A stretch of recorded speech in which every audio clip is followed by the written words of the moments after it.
اور احتجاج کرنا ہے، سیاسی جنگ لڑنی ہے، اور آئینی جنگ لڑنی ہے، اور قانون میں عدالتوں میں جنگ لڑنی ہے۔ لیکن اس کے بعد چونکہ ملاقات نہیں ہوئی، اور بعد میں جو پیغام آیا اس میں اچکزئی صاحب کا رول دیا گیا تھا کہ مذاکرات کی بات ہے یا کسی بات چیت کی گنجائش ہے تو وہ وہی فیصلہ کریں گے۔ ان کی سٹیٹمنٹ پھر اپنی جگہ بجا ہے، لیکن اس کے ساتھ ساتھ پی ٹی آئی کا کیا موقف ہے اس پوائنٹ پہ، وہ صرف تب ہی بتا سکیں گے جب خان صاحب سے ملاقات ہوگی۔ اچکزئی صاحب نے بھی جو سٹیٹمنٹ دی ہے اس کے اوپر بھی ایک بڑی اہم شرط رکھی ہے انہوں نے، اور وہ یہی کہا ہے کہ خان صاحب سے اس میں ملاقات کرنے دیں، جس سے تاثر یہ ملتا ہے کہ جو ان کا بھی مذاکرات کا ایک یا ڈائلاگ کا یا جو انوائٹ کیا انہوں نے دوسری سیاسی جماعتوں اور لیڈران کو کہ آپ اس میں انوالو ہوں، وہ سبجیکٹ ٹو یعنی کنڈیشنل ہے کہ خان صاحب کیا اس پہ کہتے ہیں۔ ٹھیک ہے، تو یہ اس کو میں اس طرح اسیس کرتا ہوں فی الحال اس ساری سچویشن کو۔ اس کے ساتھ ساتھ آپ کو یہ بھی معلوم ہے کہ ایک پولیٹیکل کمیٹی بھی بنی ہے پی ٹی آئی کی، اور وہ ابھی فائنل تو کرنی ہے خان صاحب نے، لیکن فی الحال وہ ایگزسٹ کر رہی ہے، تو ایک فیصلہ وہاں سے بھی آنا چاہیے، اس کا بھی انتظار ہے کہ وہ اس کے اوپر کیا موقف رکھتے ہیں۔ تو پھر یہ ساری چیزیں جیل ہوں گی۔ ابھی آپ یقینی طور پہ یہ کہہ سکتے ہیں کہ تھوڑا سا گیپ ہے، ٹھیک ہے، لیکن اگر اس کو میں نے ایکسپلین کیا، اگر آپ اس طرح دیکھیں تو ایک راستہ ہے میری نظر میں۔ میں تو ہمیشہ یہ کہتا ہوں کہ کسی نہ کسی قسم کا رستہ نکالنا ہے، اور شاید ڈائلاگ ایک الٹیمیٹلی فائنل رستہ وہی ہے۔ تو اگر اس پہ الائنس نے کوئی ایسا موقف اختیار کیا ہے تو اس کو ہمیں آگے لے کے چلنا چاہیے۔ جی ڈاکٹر طارق فضل چودھری صاحب، خواجہ سعد رفیق صاحب نے جس جگہ پہ گفتگو کی وہاں پہ رانا ثناء اللہ صاحب بھی موجود تھے، اعظم نذیر تارڑ صاحب بھی موجود تھے، اور وہ کہہ رہے ہیں جی نواز شریف صاحب ہمارے بڑے ہیں اور ان کو رول پلے کرنا چاہیے۔ آپ نے وہ ان کا بیان بھی سن لیا ہے، تو آپ کو لگتا ہے کہ نواز شریف صاحب کو اچکزئی صاحب بھی کہہ رہے ہیں کہ رول پلے کریں اور سعد رفیق صاحب بھی کہہ رہے ہیں رول پلے کریں، تو آپ کے خیال میں وہ کیا رول پلے کر سکتے ہیں؟ نہیں صاحب، اس میں تو کوئی دو رائے نہیں ہے کہ میاں نواز شریف صاحب جو ہیں وہ جس پائے کے لیڈر ہیں، 3 دفعہ ملک کے پرائم منسٹر رہے ہیں، 3 دفعہ پنجاب کے چیف منسٹر رہے ہیں، تو جو تجربہ ان کے پاس ہے اور جو آپ یہ کہیں گے کریڈیبلٹی ان کے پاس ہے، وہ تو پاکستان میں کوئی ان کے پائے کا لیڈر اور نہیں ہے۔ اور جو ان کے رول کی ادا کرنے کی بات کی گئی ہے، تو میں یہ عرض کروں کہ خدا نخواستہ کو میاں نواز شریف صاحب نے سیاست سے ریٹائرمنٹ نہیں لی، ہی is very much in the game. ابھی کل مجھ سے پوچھا انہوں نے کہ اسلام آباد میں جو بلدیاتی الیکشنز کے حوالے سے کیا معاملات چل رہے ہیں اور کیا اسٹریٹجی پارٹی کی ہے، اور تفصیلات انہوں نے لی۔ یعنی وہ اس وقت پارٹی کے معاملات، ہمارے سیاسی معاملات، ہمارے فیڈرل گورنمنٹ کی جو ایشوز ہوتے ہیں، پرائم منسٹر ان کی کنسلٹیشن، میڈم چیف منسٹر جو ہیں پنجاب کی، ان کی کنسلٹیشن اور رہنمائی وہ تو ان سے لیتے رہتے ہیں اور وہ رہنمائی کرتے رہتے ہیں۔ باقی جس رول کو ادا کرنے کی بات کی گئی ہے، یقیناً وہ رول ادا کر سکتے ہیں، اس میں کوئی دو رائے نہیں ہے۔ وہ ملاقات کروا سکتے ہیں اچکزئی صاحب کی اور عمران خان کی؟ دیکھیے یہ تو بہت چھوٹی بات ہے، اس کے لیے تو میاں نواز شریف صاحب کا رول جو ہے وہ اس سے بہت بڑا رول ہے، اور جو میں نے بات کی کہ اس میں وہ بالکل رول ادا کر سکتے ہیں۔ دیکھیں ڈائلاگ کی جو بات ہے، اس میں تو پرائم منسٹر کے ساتھ میں اس اجلاس میں ان کے ساتھ موجود تھا جس وقت انہوں نے لیڈر آف دا ہاؤس کی کرسی پہ جا کے، عمران خان نے تو بطور prime minister leader of the house سے کبھی ہاتھ ملانا بھی پسند نہیں کیا، اتنے ان کی جو ہے وہ ظاہر ہے تکبر کا جو عالم تھا وہ سب کو پتہ ہے، لیکن پرائم منسٹر شہباز شریف صاحب لیڈر آف دی ہاؤس کی کرسی پہ جا کے ان سے کہتے ہیں، اس میں اپنا بیرسٹر گور وغیرہ اور اسد کیسر وغیرہ بھی اس وقت ہاں موجود تھے، آئیں بیٹھ کے بات کرتے ہیں، اور یہی واحد راستہ ہے۔ لیکن بدقسمتی سے جو تحریک انصاف ہے، اس میں مجھے جو نظر آتا ہے کہ 2-3 گروپس ہیں، کچھ جو ہیں وہ تضادات کا شکار ہیں، کبھی ڈائلاگ کرتے ہیں کبھی نہیں کرتے، کبھی حامی بھرتے ہیں کبھی نہیں بھرتے، دوسرے جو ہیں وہ کنفیوژن کا شکار ہیں کہ جناب مذاکرات کریں تو کس سے کریں، کیا کریں، اور تیسرے جو ہیں انہوں نے ایک غیر سیاسی انتشار کا اور فتنے کا راستہ جو ہے وہ اختیار کیا ہوا ہے، اور ان کی تعداد ان کی پارٹی میں سب سے زیادہ ہے، اور وہ سوشل میڈیا پہ بھی بیٹھے ہیں اور وہ فیلڈ میں بھی بیٹھے ہیں، جو کہ اس ملک کے معاملات اور سیاست اور تمام چیزوں کا حل جو ہے وہ تشدد میں، فتنے اور فساد میں تلاش کر رہے ہیں، جس کا مظاہرہ عملی طور پہ وہ اس سے پہلے کئی دفعہ مارچز کی شکل میں مسلح جتھے لے کے جو اسلام آباد پہ حملہ آور ہوتے رہے ہیں وہ کرتے رہے ہیں.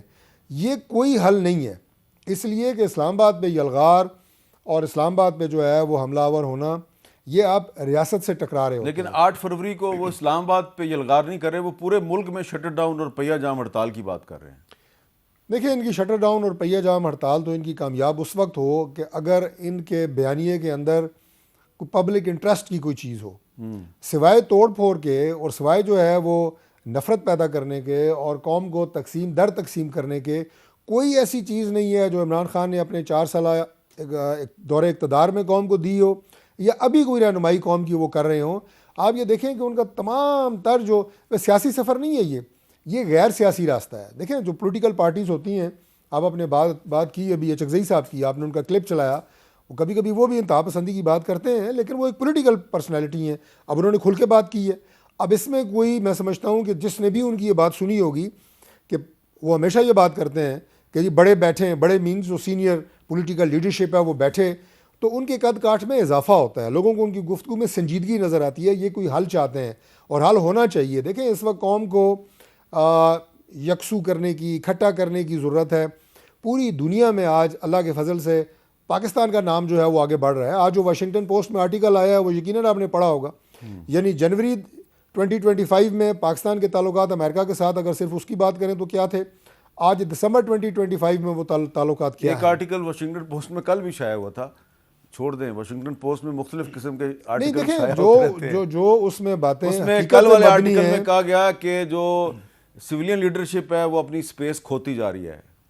آج کے آرٹیکل میں انہوں نے کہا ہے کہ پاکستان کا نام دنیا میں بلند ہو گیا ہے. بلند ہو گیا ہے، اس میں کوئی دو رائے ہیں، اس میں کوئی شک کی بات نہیں ہے. ٹھیک ہے. آپ کے جو آج تعلقات پاکستان کے امریکہ سے ہیں وہ بہت بہتر ہو گئے ہیں. فورن ایکسچینج ریزروز آج 21 ارب ڈالر تک پہنچ گئے، جو کہ اچھی بات ہے. اچھی خبریں ہیں ساری. اسی لیے میں کہہ رہا ہوں کہ اس میں قوم کے اندر جو اس وقت پاکستان تحریک انصاف اور عمران خان کی جو لیڈرشپ ہے، اور ابھی علیمہ خان صاحبہ کی جو بات سن رہی تھیں، آپ سنا رہے تھے ابھی کہ جس نے مذاکرات کی بات کی وہ تحریک انصاف کا ہے ہی نہیں، اس کا عمران خان سے کوئی تعلق اچھا نہیں. میں ذرا علی ظفر صاحب سے ایک اور سوال کروں. علی ظفر صاحب، ایک علیمہ خان صاحبہ نے جو گفتگو کی ہے اس سے ملتی جلتی گفتگو سہیل آفریدی صاحب بھی کر رہے ہیں. ذرا میں آپ کو سنوانا چاہ رہا ہوں وہ کیا کہہ رہے ہیں.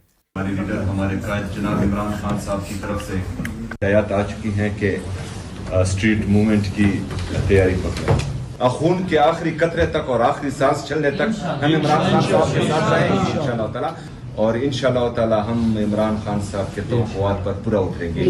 اچھا، یہ سہیل آفریدی صاحب نے جو گفتگو کی ہے اس میں آڈیو ٹھیک نہیں تھی، لیکن وہ کہہ رہے ہیں جی کہ عمران خان صاحب کی طرف سے ہمیں ہدایت آئی ہے کہ اسٹریٹ موومنٹ کے لیے تیار ہو جائیں. تو علیمہ خان صاحبہ بھی یہی بات کر رہی ہیں. اب ایک سے میں آپ سے سوال جو کرنے لگا ہوں وہ آپ کا تعلق تحریک انصاف سے ہے، آپ اس کے پارلیمانی لیڈر ہیں سینٹ میں، لیکن آپ ایک ماہر قانون بھی ہیں. سہیل آفریدی صاحب کے خلاف بہت سے مقدمے بھی قائم ہو رہے ہیں، ان کو اشتہاری قرار دینے کی جو قانونی کارروائی ہے وہ بھی شروع ہو چکی ہے. تو 8 فروری جو ہے اس میں صرف 6 ہفتے باقی ہیں. آپ کو کیا لگ رہا ہے وہ 6 ہفتے نکال جائیں گے یا 6 ہفتے سے پہلے ہی ان کے ساتھ کچھ ہو سکتا ہے؟ جی دیکھیں، اس کو میں اس طرح دیکھتا ہوں کہ بہت سارے ہمارے جو لیڈران ہیں ان کے خلاف جھوٹے اور بے بنیاد مقدمے بنائے گئے ہیں. ان کو لوور کورٹ سے سزائیں بھی ہو گئی اور اپیلز جو ہیں ان کی سنائی نہیں ہو رہی، ان کی ہیئرنگ ہی نہیں ہو رہی. تو کچھ بھی کیا جا سکتا ہے، لیکن بہت افسوس ہوگا اگر ایسی کوئی بات ہو. الیکٹڈ ایک پروونشل چیف منسٹر ہیں، ان کو پھر سے اس طرح کرنا یہ ایک ایسا ظلم ہوگا. پوری کے پی کے کی حکومت ختم ہو جائے گی. اس کو کسی طرح مانا نہیں جا سکتا. آپ بے شک یہ کہتے رہیں کہ ہم کر سکتے ہیں، لیکن طاقت کا استعمال کا یہ مطلب نہیں ہے کہ قانونی وہ آپ کو مل جائے گی جسٹیفیکیشن. قانون اور انصاف اپنی جگہ، لیکن طاقت اپنی جگہ. طاقت کا استعمال کتنی دیر تک ہوگا وہ تو تاریخ بتاتی ہے کہ الٹیمیٹلی انصاف اور قانون کی جیت ہوتی ہے. تو ہو سکتا ہے کہ وہ کچھ کرنے کی کوشش ایسی کریں، لیکن میری ایڈوائس یہی ہوگی کہ ایسا نہ کریں. اس سے بہت انتشار پیدا ہو سکتا ہے، اس سے چیزیں بہت آگے جا سکتی ہیں. جہاں تک تعلق ہے اس بات کا کہ احتجاج کرنے کا حق، پہیہ جیم کرنے کا حق، کال دینے کا لوگوں کو کہ احتجاج کرو، یہ آئینی حقوق ہیں۔ پرابلم یہ ہے اس وقت پاکستان کا اور حکومت کا، یہ مجھے نظر آتا ہے کہ وہ ڈومیسٹک پولیٹکس بھول گئے ہیں، یعنی جو ہماری اندرونی سیاست ہے اس کو اس میں جو خرابیاں آ رہی ہیں وہ اس کو بالکل اس کا ذکر نہیں کر رہے۔ آپ نے بڑا اچھا اگزامپل دیا، ابھی واشنگٹن پوسٹ کا ذکر کیا گیا طارق صاحب کی طرف سے، لیکن وہ ایک دن پہلے والا جو آرٹیکل تھا وہ بھول گئے۔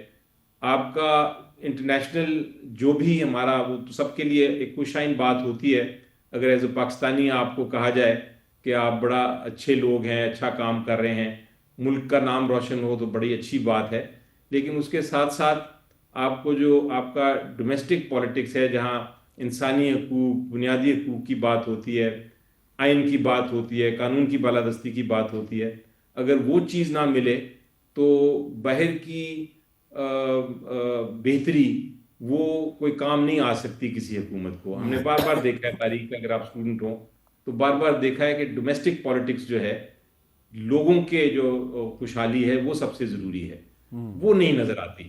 ٹھیک ہے، اس کے لیے ہم جدوجہد کر رہے ہیں، اس کے لیے ہم بات کر رہے ہیں۔ وہ الگ بات ہے کہ ہمیں انصاف نہیں ملتا عدالتوں سے، لیکن ہم پھر بھی عدالتوں میں جا رہے ہیں۔ وہ الگ بات ہے کہ پارلیمنٹ میں قانون جو ہے اس کو بلڈوز کیا جاتا ہے، لیکن ہم پھر بھی پارلیمنٹ کا حصہ بیٹھے ہیں۔ ہم ڈائلاگ کی بھی بات اب کرتے ہیں، اور ہم کہتے ہیں کہ آپ اگر ایسا ایٹماسفیئر بنائیں گے، ایسی سچویشن بنائیں گے، جہاں ایسا ماحول بنائیں گے جہاں ڈائلاگ ہو سکے، تو یہ بھی آپ کی ذمہ داری ہے، آپ اس پہ بھی کریں۔ لیکن دوسری طرف سے ہمیشہ یہی جواب آتا ہے کہ جناب آپ مار توڑ کی کرنے کی بات ہے، آپ چاہتے ہیں ہر وقت انتشار پیدا ہو اور آپ کو ہم بین کر دیں گے، آپ کے لوگوں کو اندر ڈال دیں گے، ورکرز کو ہم ہراساں کریں گے وغیرہ وغیرہ۔ تو یہ ون سائیڈڈ ڈائلاگ نہیں ہو سکتا، لیکن بہرحال پھر بھی ہم اپنی جدوجہد جاری رکھیں گے۔ اچھا علی زفر صاحب، آپ کی جو گفتگو ہے، اس گفتگو کے دوران مجھے عبدالقدیر بلوچ صاحب یاد آ گئے، جو کہ ایک ہیومن رائٹس ڈیفینڈر تھے، ہیومن رائٹس ایکٹیوسٹ تھے۔ تو وہ جب نواز شریف صاحب پرائم منسٹر تھے تو وہ بڑا لمبا ایک لانگ مارچ کر کے کوئٹہ سے کراچی، کراچی سے پیدل چلتے ہوئے اسلام آباد آئے، اور ان کی نواز شریف صاحب سے ملاقات طے ہوئی، لیکن پھر وہ نہیں ہو سکی۔ پھر وہ بار بار کوشش کرتے تھے کبھی پی ٹی آئی کی حکومت سے کہ ملاقات ہو جائے، ڈائلاگ ہو جائے، لیکن ان کے ساتھ ہمیشہ پتہ نہیں کیا مسئلہ تھا کہ ڈائلاگ نہیں ہوتا تھا، اور پھر بعد میں وہ بھی پھر کافی انہوں نے بھی ایک انتہا پسندانہ موقف اختیار کر لیا۔ لیکن جب وہ ایک بالکل ایک ہیومن رائٹس ایکٹیوسٹ تھے تو ان کا کیا موقف تھا، میں آپ کو سنوانا چاہ رہا ہوں، اس لیے کہ ان کا 2 دن پہلے انتقال ہو گیا۔ تو ہم اپنے پروگرام میں جو لوگ انتقال کر جاتے ہیں اور انہوں نے اگر ہمارے پروگرام میں شرکت کی ہو تو ہماری ایک روایت ہے کہ ہم ان کا ایک کلپ سنواتے ہیں، ذرا سنیے انہوں نے کیا کہا تھا۔ میرے لڑکے کو جلیل ریکی کو 13 فروری 2009 کو گھر سے اٹھا کے لے گئے، اور 3 سال کے بعد اس کی مسخ شدہ لاش مجھے ملی، جس کہ اس کا بیٹا جو میرے ساتھ بیٹھا ہوا ہے بیورغ بلوچ، یہ اس وقت 3 سال کا تھا۔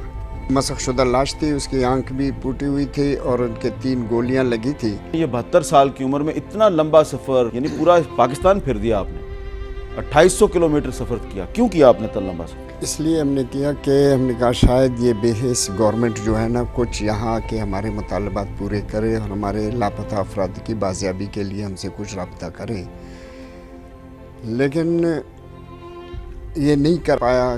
اور یہ جو پروگرام کا کلپ میں نے آپ کو دکھایا، اسی پروگرام کے دوران اس وقت کے پرائم منسٹر نواز شریف صاحب کا مجھے میسج ملا تھرو ان کے پولیٹیکل سیکٹری کے کہ وزیر اعظم صاحب یہ پروگرام دیکھ رہے ہیں اور وہ کل ان کو ملنا چاہتے ہیں۔ ان کی ملاقات کا ٹائم بھی طے ہو گیا، لیکن اسی رات کو ان کو قدیر بلوچ صاحب کو اور ان کے ساتھ جو عورتیں اور بچے تھے ان کو اسلام آباد سے ڈیپورٹ کر دیا گیا۔ ایک بریک لیتے ہیں، بریک کے بعد دوبارہ ملتے ہیں۔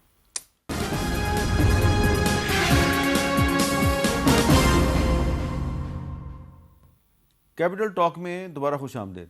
طارق فضل چودھری صاحب، آپ کو کیا لگتا ہے کہ اگلے 6 ہفتے جو ہیں 8 فروری 2026 سے پہلے خیبر پختونخوا میں کیا ہوگا؟ چیف منسٹر صاحب کو ڈسکوالیفائی کرنے کی کارروائی شروع ہوگی یا گورنر راج لگ جائے گا؟ میر صاحب ہماری خواہش تو یہ ہے کہ چیف منسٹر کے پی جو ہیں ایک نوجوان آدمی ہیں اور اگر انہیں یہ اپرچونٹی ملی ہے تو وہ اس سے فائدہ اٹھائیں اور اپنے صوبے کے عوام کی خدمت کریں اور جو اس وقت لوگوں کے وہاں پہ چیلنجز ہیں ان پہ فوکس کریں. آپ دیکھیں کہ جب سے وہ بنے ہیں چیف منسٹر آج تک جو عوامی ایشوز ہیں کے پی کے لوگوں کے جنون مسائل ہیں ان کے حوالے سے ان کا فوکس کتنا ہے, میڈیا کے اوپر کتنی دفعہ انہوں نے بات کی ہے؟ بالکل کم از کم مجھے تو نظر نہیں آئی اور نہ کی ہے انہوں نے. یعنی یہ اب تیسرا ٹرم ہے پاکستان تحریک انصاف کی گورنمنٹ جو کے پی میں بنی ہے اور یہ اب وہاں پہ ان پہ ایک عذاب کی صورت میں نازل ہوئی ہے. بھائی آپ اپنی سیاسی جدوجہد آپ پولیٹیکل بیانیہ جو مرضی بنائیں لیکن آپ کا جو فوکس ہونا چاہیے وہ گڈ گورننس پہ ہونا چاہیے, وہ تو ان کا ہے کوئی نہیں.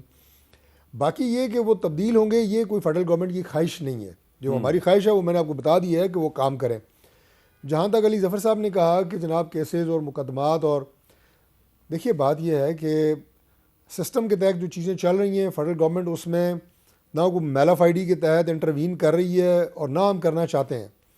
باقی یہاں پہ تو جو سزائیں ہوتی رہی ہیں, آپ دیکھیں میاں نواز شریف صاحب کا نام آپ کے پروگرام میں سے پہلے جو میں نے لیا, یعنی ملک کے سٹنگ پرائم منسٹر کو ہائی جیکر بنا کے عمر قید کی سزا ان کو سنا دی گئی. ایکسپیکٹڈ یہ تھا کہ سزائے موت کی سزا سنائی جائے گی, وہ ہائی جیکر بنا دیا. Elected prime minister Zulfikar Bhutto صاحب کو دیکھیں 50 سال بعد کہا جو وہ فیصلہ غلط تھا. تو یہ فیصلے بھی ہوتے رہے ہیں لیکن ہم یہ نظیر قائم نہیں کرنا چاہتے. اچھا, جو اب وہ ہائی جیکنگ میں گرفتار ہوئے تھے اس کے بعد تقریباً کتنا عرصہ تک وہ سالیٹری کنفائنمنٹ میں رہے تھے؟ بہت لمبا عرصہ.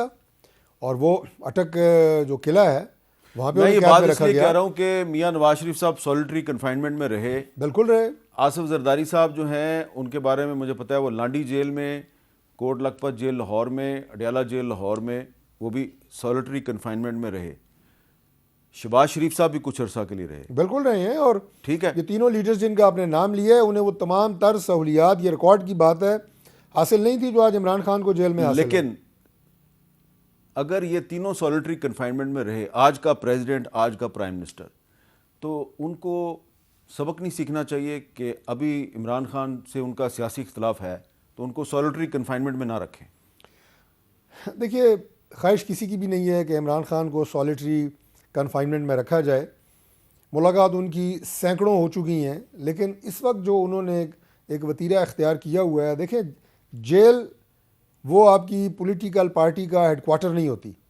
اگر جیل میں ملاقاتوں کے بعد آپ ایک سیاسی طور پہ ایک ایسی ملاقاتیں آپ کی توقع ہو کہ شروع ہو جائیں اور اس کے بعد جو آپ وہاں سے زہر اگلیں اپنے اداروں کے خلاف, ریاست کے خلاف, اداروں کے سربراہوں کے خلاف, ایک ایسا بیانیہ جس سے ملک میں آپ آگ لگانے کی کوشش کریں تو حکومت پھر ظاہر ہے. تو اس کا مطلب ہے 8 فروری تک ان کی ملاقاتیں بند ہی رہیں گی؟ 8 فروری تک ان کی ملاقاتیں بند رہیں گی. جی علی ظفر صاحب, 8 فروری تک عمران خان صاحب کی ملاقاتیں بند رہیں گی, یہ ایک فیڈرل منسٹر صاحب کا سٹیٹمنٹ ہے, آپ نے سن لیا, اس پہ آپ کا کیا رد عمل ہے؟ دیکھیں, یہ سب سے پہلے تو میں کہوں گا کہ یہ ہر آئین دنیا کا اٹھا کے دیکھ لیں, آپ انٹرنیشنل کووننٹس اٹھا کے دیکھ لیں, آپ ہمارا اپنا قانون دیکھ لیں, اس میں سالیٹری کنفائنمنٹ جو ہے کسی وجہ سے بھی نہیں ہو سکتی. یہ اس کو ٹارچر تصور کیا جاتا ہے اور پاکستان نے باقاعدہ نہ صرف سائن کیا ہوا ہے اس کو, یہ ٹریٹیز کو, ان معاہدوں کو, بلکہ اپنے قانون میں بھی اور آئین میں بھی درج کیا ہوا ہے. اس لیے یہ کہنا کسی کا کہ ہم سالیٹری کنفائنمنٹ میں رکھیں گے 8 فروری یا ایک دن بھی, یہ ایسی سٹیٹمنٹ ہے جس کو میں کہوں گا کہ یہ آئین اور قانون کے خلاف ہے, یہ ہیومن رائٹس کے خلاف ہے, یہ بین الاقوامی قوانین کے خلاف ہے. اس لیے اس کو جیسا میں نے کہا طاقت کے ذریعے تو شاید وہ اس کو نافذ کر دیں اس قسم کی غیر قانونی چیز کو, لیکن تاریخ میں اس کو نہیں برداشت کیا جائے گا. اب جہاں تک ہمارا رد عمل ہے, ہم نے پرامن ایک احتجاج کے طور پہ اپنے جو پارلیمنٹیرینز ہیں ان کو بار بار بلایا ہے اور بلاتے رہیں گے کہ وہ اڈیالہ آئیں اور آ کے خان صاحب کے ساتھ یکجہتی کا ثبوت دیں اور وہاں آ کے تو احتجاج کریں پرامن، لیکن وہ بھی نہیں کرنے دیا جا رہا۔ اس میں بھی آپ نے دیکھا کہ پانی کے ذریعے پانی برسا کے اور تشدد کر کے ہٹا دیا جاتا ہے، اس کو ختم کر دیا جاتا ہے۔ تو یہ پوزیشن ہے اور یہ بڑھتی جائے گی، ہم بھی نہیں ہٹیں گے جب تک کہ ہماری ملاقات نہ کرائی جائے۔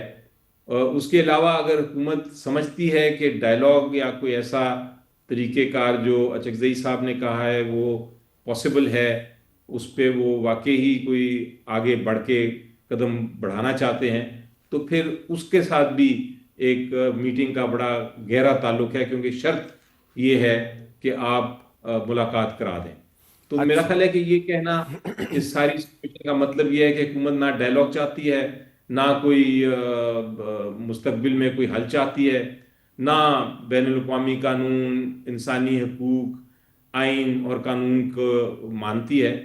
تو ان ایفیکٹ ہمیں پھر احتجاج ہی رہ جاتا ہے ایک حل ہمارے لیے۔ اچھا، یہ طارق فضل چودھری صاحب کچھ کہنا چاہ رہے ہیں۔ جی میر صاحب، میں تو علی ظفر صاحب کو یہ گزارش کروں گا کہ میں تو وہ بتا چکا ہوں جو پرائم منسٹر آف پاکستان جو ہیں شہباز شریف صاحب نے آپ کے لیڈر آف اپوزیشن کے پاس جا کے مذاکرات کی بات کی ہے۔ یہ ان کی ہمبلنس بھی ہے، یہ ان کی ڈیموکریٹک ایٹیچیوڈ، رویہ ان کی بھی عکاسی کرتا ہے اور معاملات کو آگے چلانے کی بھی عکاسی کرتا ہے۔ یہ ہمارا سوچ ہے اور یہ ہماری ایک سیاسی، آپ یہ کہیں کہ ہماری تربیت اس طرح ہوئی ہے۔ اب میں ذرا بڑا اسٹریٹ بات کروں گا، یہ جو ابھی جو ٹاپک آپ کے پروگرام میں ڈسکس ہو رہا ہے۔ دیکھیں، بات یہ ہے کہ علی ظفر صاحب آج یہ کمٹمنٹ دیں کہ جناب ملاقات کے بعد عمران خان اور ان کے لوگ جو ملاقات کرتے ہیں، خاص طور پہ ان کی فیملی، آپ ریاست مخالف بیانیہ نہیں بنائیں گے۔ دیکھیں، میں نے یہاں پہ یہ نہیں کہا کہ گورنمنٹ مخالف یا مسلم لیگ نون مخالف، ہمارے خلاف آپ بیانیہ بنائیں۔ گورنمنٹ کو کام ہے اپوزیشن کو گورنمنٹ کو اچھی بری باتیں کہیں۔ پارلیمنٹ کا آپ نے ذکر کیا کہ جناب اسمبلی کا ہم حصہ ہیں، آپ اسمبلی کا کیا حصہ ہیں؟ یعنی اسمبلی میں صرف تنخواہ لینے کی حد تک پاکستان تحریک انصاف حصہ ہے، باقی وہاں پہ جا کے سیٹیاں پہ جانا اور بینڈ باجے پہ جانا یہ آپ کی پارٹیسپیشن ہے۔ جو آپ کی قائمہ کمیٹیاں ہیں جو فنکشننگ ہوتی ہے اس میں آپ نے استعفے دیے ہوئے ہیں، وہ قبول ابھی ہوئے نہیں ہیں۔ ابھی ہم نے اس کا ایک چینل بنایا ہے کہ ہم ریکوزیشن کر کے وہ میٹنگز ان قائمہ کمیٹیز کی چلا رہے ہیں، اسٹینڈنگ کمیٹیز کی۔ یہ میری تجویز تھی اور آنریبل اسپیکر صاحب نے اس کو ایکسیپٹ کیا اور اب وہ کام ہم چلا رہے ہیں، لیکن آپ اس کا بھی حصہ نہیں ہیں۔ تو بھائی بات یہ ہے کہ سوائے ان ملاقاتوں سے ہم بالکل، میں نے پہلے کہا، نہ سالیٹری کنفائنمنٹ ہمارا کوئی ایجنڈا ہے، نہ ہم چاہتے ہیں عمران خان سے ایک دن میں 10 لوگ ملیں۔ ہماری صحت پہ کیا فرق پڑتا ہے، یعنی حکومت کو کیا فرق پڑتا ہے، لیکن فرق ہمیں اس وقت پڑتا ہے کہ جب ملاقات کے بعد آپ باہر نکلتے ہیں، جو بیانیہ آپ وہاں پہ دیتے ہیں جیل کے گیٹ پہ، اسے انڈین چینل چلا رہے ہوتے ہیں۔ دیکھیں جی، پاکستان میں یہ بات ہو رہی ہے، آپ ریاست کو گالیاں دے رہے ہوتے ہیں، ملک کو گالیاں دے رہے ہوتے ہیں، آپ اس کو ڈیفینڈ کرنا ہماری ذمہ داری ہے۔ اچھا، اب کیونکہ میں نے ابھی ایک عبدالقدیر بلوچ صاحب کا کلپ چلایا، تو ایک مجھے پولیٹیکل ورکر جو ہیں وہ فوراً یاد آ گئے ہیں، جو کہ پہلے ان کا بھی انتقال ہوا ہے۔ جب آصف زرداری صاحب سالیٹری کنفائنمنٹ میں تھے اڈیالہ جیل میں، تو بڑا احتجاج کرتے تھے اس زمانے میں وہ، اور مجھے یاد ہے بڑی پریس ریلیزیں لے کے آتے تھے، احتجاجی مظاہرے کرواتے تھے ابن رضوی صاحب۔ تو محترمہ بینظیر بھٹو کی شہادت کے بعد جب ہم انویسٹیگیشن کر رہے تھے تو اس جگہ پہ کھڑے ہو کے انہوں نے بہت سی باتیں بتائی تھیں، اور پھر جب ان کا انتقال ہوا تو ان کی وصیت کے مطابق اس جگہ پر جو ہے ان کا جنازہ جو ہے اس کو رکھا بھی گیا۔ ایک کلپ ان کا بھی دیکھ لیں۔ رائٹ سائڈ سے فائر کہاں سے آیا؟ میں یہ سمجھتا ہوں کہ فائر جو ہے وہ اس ٹنکی کی طرف سے کہیں سے آیا۔ یہ جو ٹینکی ہے یہاں سے آیا فائر؟ جی، اس جگہ سے آیا ہے فائر۔ یہاں سے بی بی کو جو فائر لگا ہے وہ یہاں پیچھے والا نہیں ہے، یہاں یہ جو چھوٹی چھت ہے یہاں سے؟ اس جگہ سے آیا ہے۔ تو یہ وہ جگہ ہے جہاں پہ کچھ لوگ موجود تھے جن کے بارے میں آپ نے نشاندہی کی تھی؟ میں 3 دفعہ نشاندہی کی ہے بی بی پولیس والوں کو کہ اندر لوگ 10-12 ہیں، کون ہیں۔ انہوں نے ثبوت ہی سارے مٹا دیے، کسی ایک شخص کا بھی انہوں نے پوسٹ مارٹم نہیں کیا۔ یہاں پر ایک بریک کے بعد دوبارہ ملتے ہیں۔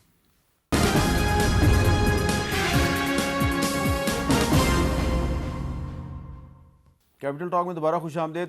علی ظفر صاحب، آپ نے سنا کہ ڈاکٹر طارق فضل چودھری صاحب کہہ رہے ہیں جی کہ جو عمران خان صاحب کی ملاقات ہوتی ہے اس کے بعد پھر جو سوشل میڈیا کے ذریعے جو بیانیہ ہائی لائٹ ہوتا ہے وہ انڈین چینلز پہ جاتا ہے، تو ان کو کافی کنسرن ہے اس کا لیکن یہ جو اب 8 فروری کو احتجاج ہوگا تو اس میں واضح طور پہ کہا گیا کہ یہ انٹرنیشنل لیول پہ بلیک ڈے منایا جائے گا. اس کا مطلب ہے دنیا کے جو مختلف بڑے کیپٹلز ہیں وہاں پر بھی مظاہرے ہوں گے. آپ نہیں سمجھتے کہ اس سے تحریک انصاف کی قیادت اور حکومت کے درمیان مزید فاصلے پیدا ہوں گے اور عمران خان صاحب کے لیے مزید مشکلات پیدا ہو سکتی ہیں؟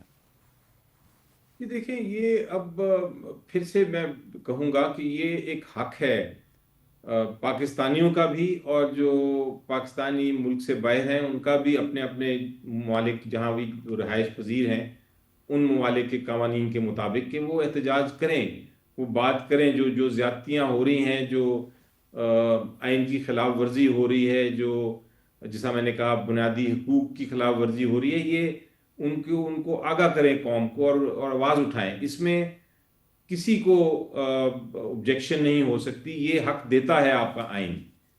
اس لیے یہ کہنا کہ یہ سے دوری ہوگی، دوری ہوتی رہے، یہ تو ایک حق ہے جو ہم نے استعمال کرنا ہی کرنا ہے. ٹھیک ہے. میری نظر میں یہ کوئی، ہم یہ نہیں کہہ رہے کہ ہم کوئی توڑ پھوڑ کرنے جا رہے ہیں یا کوئی اسلام آباد تک پہنچنے جا رہے ہیں. یہ ایک بلیک ڈے منایا جائے گا، اور بلیک ڈے اس لیے منایا جائے گا کہ ہم سمجھتے ہیں کہ یہ 8 فروری کو جو کچھ ہوا وہ دھاندلی تھی، وہ لوگوں کا جو مینڈیٹ تھا وہ چوری کیا گیا. اب اس کے اوپر اگر ہم بات کرنا چاہتے ہیں، گفتگو کرنا چاہتے ہیں، بلیک ڈے منانا چاہتے ہیں، تو اس میں کسی کو قانونی طور پہ کوئی objection نہیں ہونا چاہیے. اچھا ڈاکٹر طارق فضل چوہدری صاحب، اب اگر 8 فروری کے دن پوری دنیا میں وہ کہہ رہے ہیں جی ہم یوم سیاہ منائیں گے، تو واشنگٹن میں، لندن میں، وہاں پہ بھی مظاہرے وہ کریں گے، تھوڑے بہت لوگ تو وہاں بھی اکٹھے کر لیں گے نا، وہ تو ظاہری بات ہے اس کو پھر انڈین میڈیا بھی ہائی لائٹ کرے گا. تو یہ جتنی زیادہ آپ محاذرائی کریں گے تحریک انصاف سے، تو اس سے ریاست کو فائدہ ہوگا یا نقصان ہوگا؟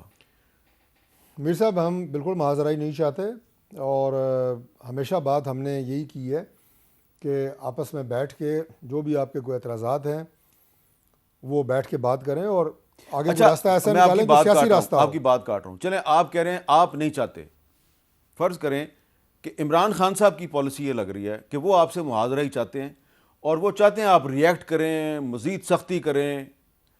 تو اس طرح نہیں آپ کو کبھی محسوس نہیں ہوتا کہ آپ عمران خان صاحب کے ہاتھوں میں کھیل رہے ہیں؟ میر صاحب، ہم بالکل کوئی ریئیکٹ نہیں کر رہے، نہ ہم ریئیکٹ کریں گے. ہمارا کام ہے کہ ملک کو آگے لے کے جانا، پاکستان کے مسائل کم کرنا، ملک ترقی کرے، ملک کی عزت ہو، بین الاقوامی دنیا میں ملک کا نام ہو، جو الحمدللہ ہو رہا ہے. ہم اس مشن پہ ہیں. اب عمران خان صاحب 8 فروری کو احتجاج کرنا چاہتے ہیں، ان کی ٹیم ضرور کریں. علی ظفر صاحب نے کہا، میرے بھائی نے، ہمارا یہ کانسٹیٹیوشنل رائٹ ہے، ہم تسلیم کرتے ہیں، پاکستان میں کریں، پاکستان سے باہر کریں. پرابلم یہ ہے کہ آپ اپنا کانسٹیٹیوشنل رائٹ، اس سے پہلے بھی آپ نے یہی کہا، جو میں نے اسلام آباد میں یہ الغار کرنے کی بات کی، تو باقیوں کے کانسٹیٹیوشنل رائٹ آپ غصب کر لیتے ہیں. جب اسلام آباد میں قبضے کی بات کرتے ہیں تو اسلام آباد میں موومنٹ رک جاتی ہے. آپ اسٹوڈیو نہیں آ سکتے، لوگ اپنے دفتروں کو نہیں جا سکتے، بچے اسکول نہیں جا سکتے، بزرگ اسپتال نہیں جا سکتے. یہ ان کے کانسٹیٹیوشنل رائٹس ہیں نا، وہ سارے آپ سلب کر لیتے ہیں. پوری دنیا پہ آپ مظاہرے کریں، کوئی انڈین میڈیا اتنا فارغ نہیں ہے کہ وہ دکھائے ان کے میڈیا مختلف جگہ پہ ہو رہے ہیں. اس میں جب آپ پاکستان کو گالیاں دیتے ہیں، ریاستی اداروں کو گالیاں دیتے ہیں، ان کے سربراہوں کو گالیاں دیتے ہیں، اس وقت انڈین میڈیا انہیں پک کرتا ہے. اینٹی اسٹیٹ جو آپ کا بیانیہ ہوتا ہے اسے انڈین میڈیا پک کرتا ہے. میں قطعی طور پہ میں کلیریفائی کرنا چاہتا ہوں کہ میں کسی کو غدار نہیں کہہ رہا، لیکن خدا کے لیے آپ ریاست کو بخش دیں، ریاستی اداروں کو بخش دیں، گورنمنٹ کے پیچھے لگیں. ہمارے خلاف جو مرضی آپ باتیں کریں، ہم خندہ پیشانی سے برداشت بھی کریں گے، سنیں گے بھی. لیکن یہ بات جو ہے ریاست کی مفادات کی تحفظ کی ہماری ذمہ داری ہے، ریاستی اداروں کی ذمہ داری ہے، وہ ہم اپنا فرض ادا کریں گے. بہت شکریہ ڈاکٹر طارق فضل چودھری صاحب اور علی. اور لگتا یہ ہے کہ جو آنے والا سال ہے 2026، جس کے شروع ہونے میں چند دن باقی ہیں، وہ سال جو ہے وہ حکومت اور اپوزیشن کے درمیان محاذرائی میں اضافے کا سال ہوگا، کمی کا سال نہیں ہوگا. اجازت دیجیے، اللہ حافظ.